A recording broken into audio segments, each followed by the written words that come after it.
Hörmətli izləyicilər, indi qaz sayğacımızın balansını artırmağı sizə göstərəcəm. Kartımızın balansını əvvəlki hissədə artırmışdıq, onu bilirsiniz. İndi isə qaz sayğacımızın balansını necə artıracağıq? İlk öncə göy düymə ilə burada ekrana biz yaxınlaşırıq, ekranı göstəririk. Buradan biz X8 menüsuna gəlməliyik. Təbii ki, indi balansı da sizlərə göstərəcəm. X0 menüsü balansı göstərir. Və buradan X1, X2, X3, X4 kredit götürməkdir. Əgər kredit götürmək istəyirsinizsə, X4 bölməsindən gəlirsiniz. Burada bütün bölmə yazılır, X4. Və burada göy düyməni sıxıb saxlayırsınız və kredit götürürsünüz.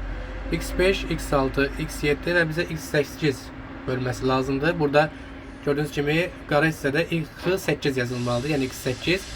Və buradan da X8 gəldikdən sonra seçimi dayandırırıq. Və kartımızı burada əl işarəsi var, görürsünüz. Əl işarəsi olan tərəfə bu hissəyə yerləşdiririk, hörmətli izləyicilər. Bu hissəyə bu formada yerləşdiririk. Kartımızı yerləşdirdikdən sonra X8 bölməsində olan göy düyməni sıxıb saxlayırıq. Gördüyünüz kimi burada qara hissə yanıb sönməyə başlayır və bütün ekran indi yanıb sönəcək. Ekran indi yanıb sönməyə başladı və indi balansımız artacaq. Əlimizi buraxmırıq, hörmətli izləyicilər. Və kartı da eyni şəkildə sıxıb saxlayırıq. İndi balansın artımını yuxarıda göstərəcək ekranda. Bəli, 32 kub qaz yükləndi. 5 manat 32 kub eləyir. Çünki 1 manatın sabit tarif var.